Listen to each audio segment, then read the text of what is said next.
times as I do this, I'm still like, I have the age for the explanation, not excuse. It's like, well, I'm an old man, People are, it's okay. It's okay. All right, ladies and gentlemen, back with the Louis B. Free radio show, Brain Food from the Heartland. I am delighted to have returning to the show, Dr. Emily Trunnell. Doc, good morning. Welcome back. Good morning. It's always good to be here. Thanks so much for having me. Thank you for being here. There's so much I want to talk with you about. First, if you don't mind, a little bit about your background again. Thank you. Yeah. So I'm a senior scientist with People for the Ethical Treatment of Animals, or PETA. I've been with PETA for 5 years. And before that, I actually, for my doctoral training in neuroscience, I experimented on animals. And through that process, really saw how corrupt that system is, and how it needs to end. And so that's what I joined PETA to do. I know you've got a lot of heart. That had to be very difficult. I burned some bridges there, but I think in the end, be on the right side of history. So just try to look forward. Well, you learned. I mean, you learned that wasn't what you wanted to do, and came to the good side. Towards the light. You moved towards the light. Well, I owed something to those animals, so I have to repay that. That's wonderful. You've got a lot of heart. I want to talk with you about, again, a number of things, but let's, I'm reading about I have another sheet on some of the experiments, and I'm not going to, well, maybe we will. I don't know. Do you want to talk about any of the animal experimentation? It's up to you. If you don't mind. Yeah. So in reference to the new book and the experiments that we discussed there. Yes, the new book, again, Free the Animals 30th anniversary. So this is, the 30th anniversary edition of Free the Animals was re-released last month. And it's got a new foreword by Joaquin Phoenix and a new afterword that I was very honored to be asked to write, because this is one of the quintessential books of the animal rights movement. It's the true story of the beginning of the Animal Liberation Front. And what the book describes, each chapter is sort of a different raid on a laboratory, and describing the animals who were rescued and the types of experiments that they were used in. And so what we wanted to do in the afterword was, go through each of those experiments and to understand whether or not those same things were still happening today. And we found out that in almost all cases, they unfortunately are. So for example, there's a chapter in the book called A Sea Dog, where the ALF rescued a dog named Vanguard and some other dogs that were being used in fatal and painful deep sea diving chamber experiments by the US Navy. So these, the dogs were subject to the bends. They were put in devices and submerged beneath the water, and, they crushed their eardrums. It was very painful deaths for these dogs.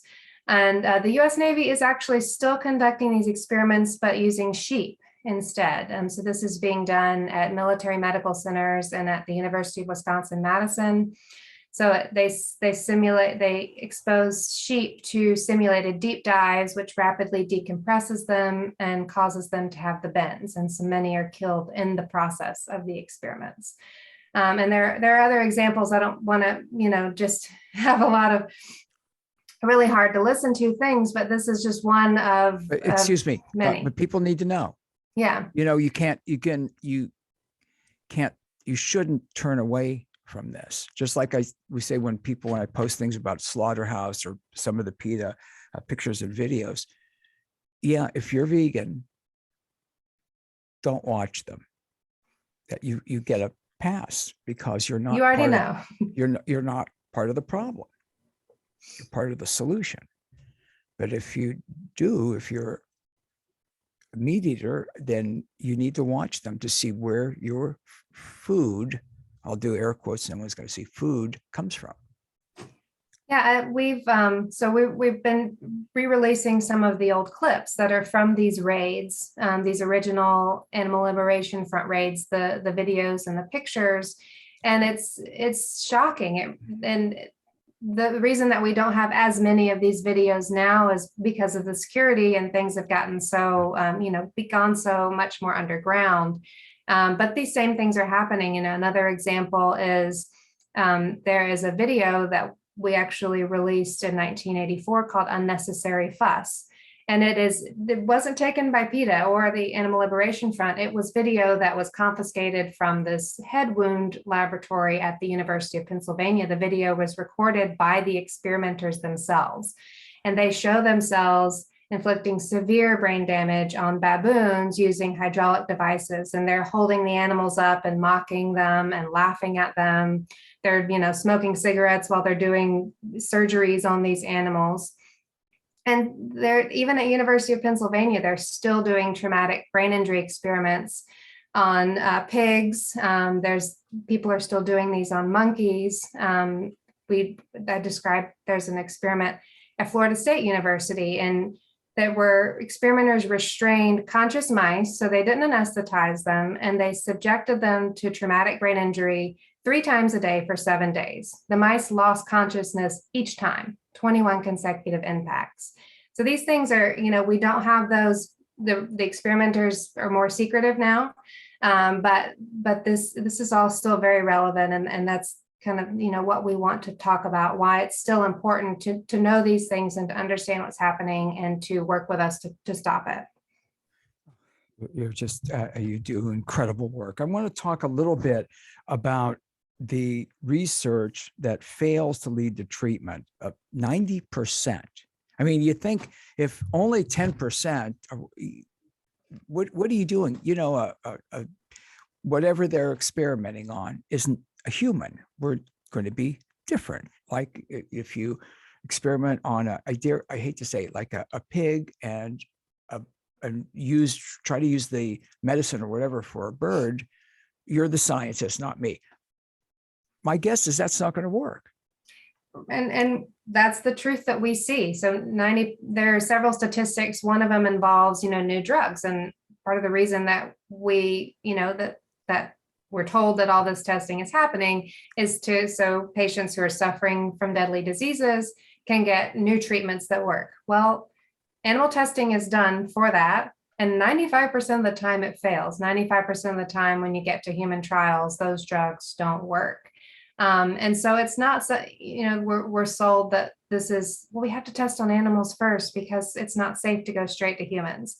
But we kind of are going straight. We really are going straight to humans because the results aren't relevant. So humans are still, being put at risk because the animal trials don't tell us what we need to know.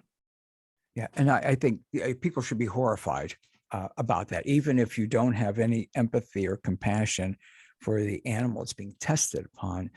You should be very concerned for your own well-being. And we all know ourselves or have loved ones who are suffering from diseases and conditions that don't have a good treatment. Alzheimer's disease is one example. The failure rate there is over 99%. And, we probably could have had better treatment sooner if we hadn't been wasting decades and decades testing on animals that don't even get Alzheimer's. So other animals don't get Alzheimer's like humans do. It makes no sense. And these are scientists, and these are people that should have a lot more knowledge and wisdom than me. Yet it's like, really? They don't get Alzheimer's, so we're going to test it. I mean, I don't even know how you test how would you test for that? I don't know. I don't know. It makes absolutely no sense to me. But with COVID, the new vaccines went straight from human trials, which is great. Do you think that will be a trend now? I think it will be. I think, COVID was such a urgent, pressing issue. And, we can argue that a lot of other diseases and conditions are as well. But, because of how impactful it was, the regulators and the drug developers decided, actually, the animal tests are kind of just a checkbox. So can we please just proceed with human trials? And they did the animal testing alongside it at the same time, instead of waiting on those results that they knew weren't reliable in the first place. And we can do that. And if we can do that for this vaccine, which was hugely successful, we can do that for other conditions as well. And I think there are some new initiatives to use that same model. In the 30th anniversary edition of Free the Animals, and my very special guest is Dr. Emily Trunnell. And you're listening to Luby Free Radio Show, Brain Food from the Heartland. Okay, thank you. And I want to talk a little bit, if you would, about the research modernization deal. The research modernization deal. So I will say one thing that, in the afterword, we describe how, a lot of these experiments are still happening, but there is a way we can end them. And PETA scientists have developed the research modernization deal.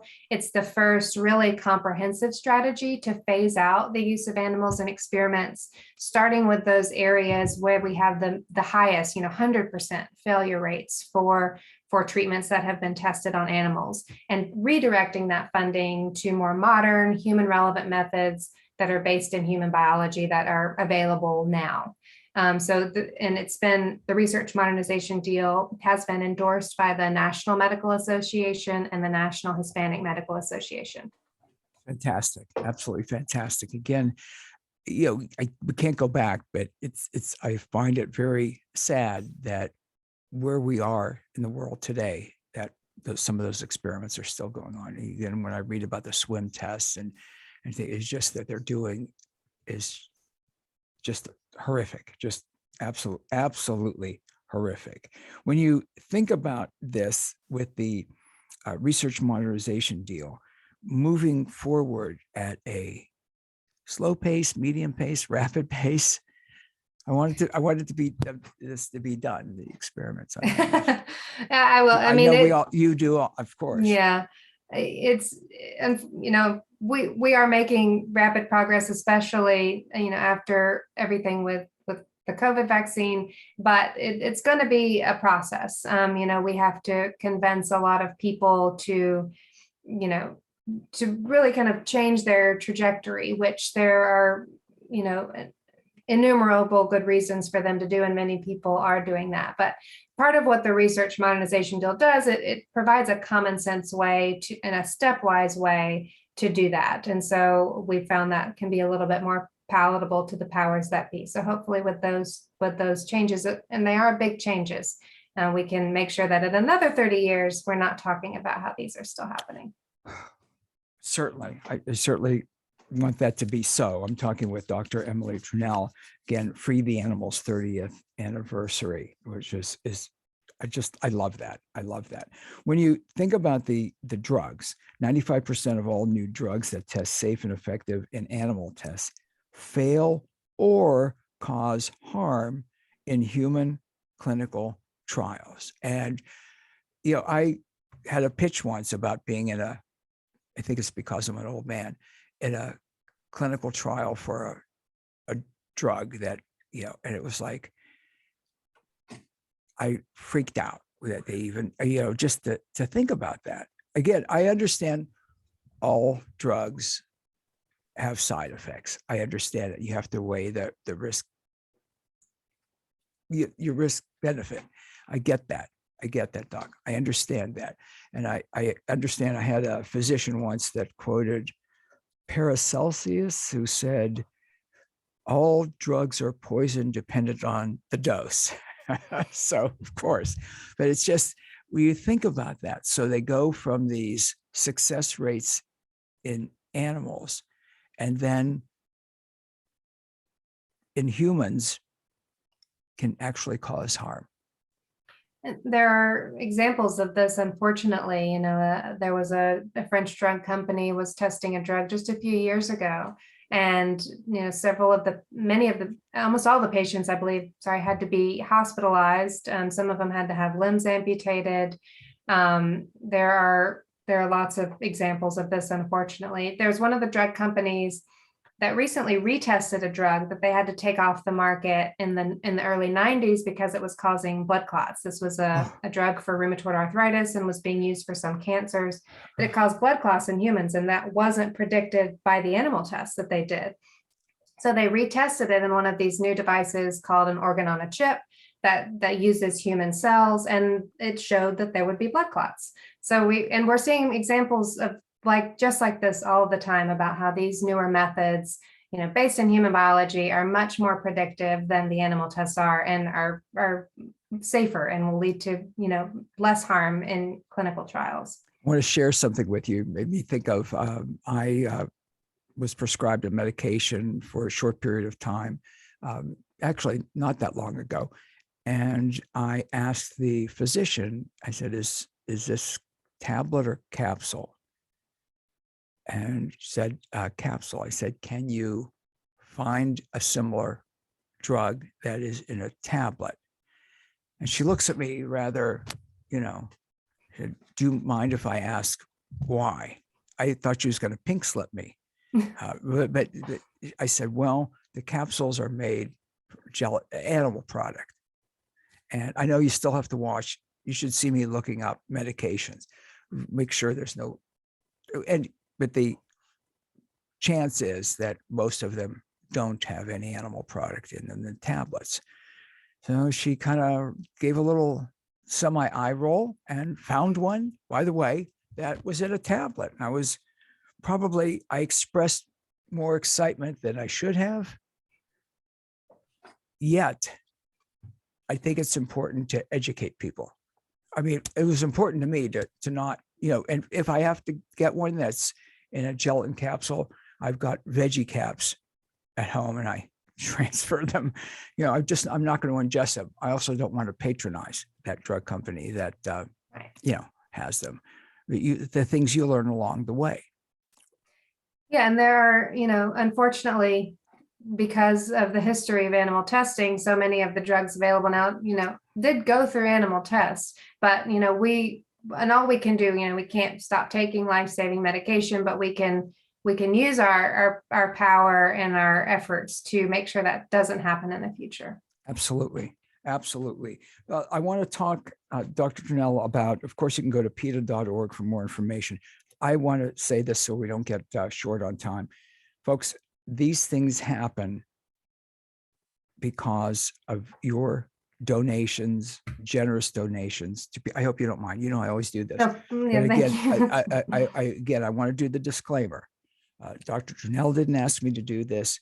PETA has never asked me to do it. I'm doing it because I know it's the right thing to do. So if you're able, donate to PETA, People for the Ethical Treatment of Animals. And if you go to PETA.org, you can find out where.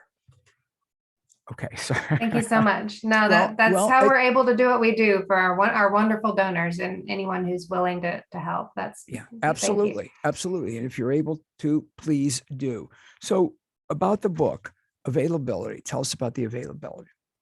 The book is out now, the 30th anniversary edition of Free the Animals. You can visit PETA.org to find links to purchase online, or, of course, check your local independent bookstores and your library. Yeah. Thank you. Independent booksellers, if you have one in your area, if they don't have it in stock, you can ask them to get it for you. You can also, and the chains, I've thought about this over the years, especially after COVID or during COVID, so many have closed, independent booksellers, and have not reopened. So even if you've got a Barnes, even if it's a chain, it's in your community and people from your community are working there. So support those. And of course, I love my library. Yes, absolutely. Big supporter of the local libraries. Yeah, absolutely. And our system, library system in this area is absolutely fantastic. Absolutely fantastic. Some of the things that they've done, you've talked about some of the traumatic brain injuries, heart attacks in dogs, blinding baby opossums. I don't know how someone, go ahead. What can you tell us? So the original experiments from Free the Animals, and you may have seen them if you follow PETA, but there was a baby monkey named Britches who was rescued from the University of California, Riverside, who had his eyes sewn shut, and he was placed in total isolation, no contact with his mother. These types of blindness experiments are still going on today. There are experimenters that are sewing shut the eyes of mice and rats. There's experiments that we describe in the new afterword about at UC Davis, where an experimenter removes the eyes of baby possums while they're still fused to their mom, removes their eyes, and then raises them up and makes them do all sorts of strange tasks. So she closes the eye sockets with surgical glue. These things are still happening, and they're all funded with our tax dollars, which is another which should outrage. I'm sorry. Terrifying thing. Yeah, you're exactly right. It should outrage everybody. If for no other, when you look at the failure rate and funded by tax dollars, talk about wasting money, right? I mean, talking about every individual, every taxpayer should be outraged by, whether you're vegetarian, vegan, carnivore, whatever. It's a waste. We know it's a waste because of the fail rate. You're exactly right. I mean, it's not only, there are so many reasons to end this. If they're not necessary, they're terribly cruel to animals. We could be using our taxpayer dollars for much better things, human relevant methods to replace these, but also, increasing the availability of healthcare resources that already exist for the people who need them. And this is money that's instead being used to blind baby possums and dunk sheep underwater to kill them.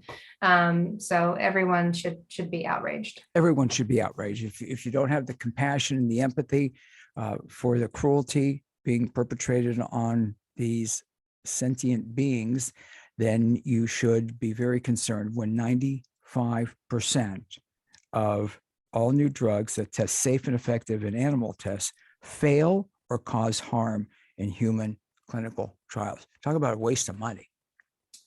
You're exactly right. And there's so much, I'm sure any of your listeners could think of something better to spend that money on. Yes, absolutely. Dr. Emily Trunnell. Again, more information, PETA.org. You tell us. Yes, PETA.org to learn more about the 30th anniversary edition of Free the Animals, where you can find it, and also about PETA's research modernization deal. And where you can, I'm adding. And where you can donate. Thank you, Louis. Thank you so much. You do incredible work. And I'm so grateful for all of you at PETA and the work that you do and the successes that you've had.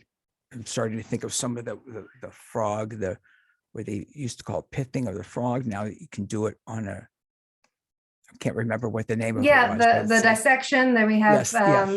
There's a really realistic frog model now called the Sindaver that's being used in some school districts, and it's fantastic and totally replaced frogs. Yeah, and that's horrific. They did that when 50 plus years ago when I was in school, and I refused to do it and got in trouble because I refused to do it. I think it's a very, very weird world, but also a beautiful world with people like yourself, Dr. Emily Trunnell. To have you on the show again today. Thank you for your work. Please come back. As I always say to people from PETA, for PETA, anything, anytime. Thank you so much for having us always, Louis. Thank you. Always, Emily. Doc, I'm sorry. I got a little too casual there. Thank you so much. Ladies and gentlemen, we've got links up at louisfreeshow.com.